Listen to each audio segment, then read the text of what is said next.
के भजनवा हो सजनवा चली धीरे धीरे। बाबा के भवनवा हो सजनवा चली धीरे धीरे। बाबा के भवनवा हो सजनवा चली धीरे धीरे।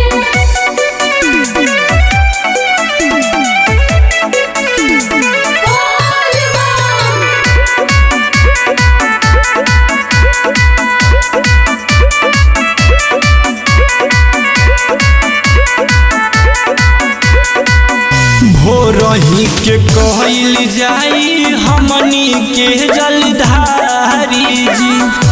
पावन दिन काल हवे सोमारी जी। भोरही के कहल जाई हमनी के जलधारी जी। पावन दिन काल हवे सोमारी जी। कावर ले ले बाड़े सगरो जहनवा हो सजनवा चली धीरे धीरे।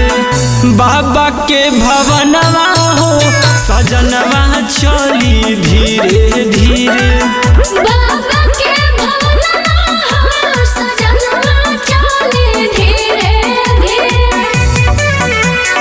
बोल बम बोल बम बोल बम हर हर बोल बम बोल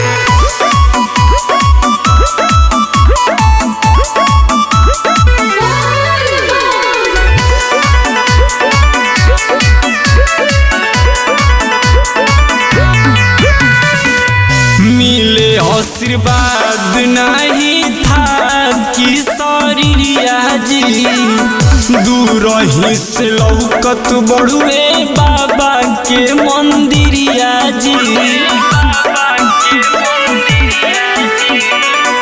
देखी जल लेके दल चलत देवो घर जी। अर्जुन गाजीपुरी संगे यादो जितेंद्र जी। पूरा होई हमारो देखी सपनवा हो सजनवा चली धीरे धीरे।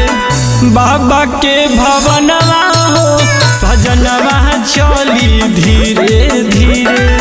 बाबा के भवनवा हो सजनवा चली धीरे धीरे। शिव जी के कोइली झूम के भजनवा हो सजनवा चली धीरे धीरे। बाबा के भवनवा हो सजनवा चली धीरे धीरे।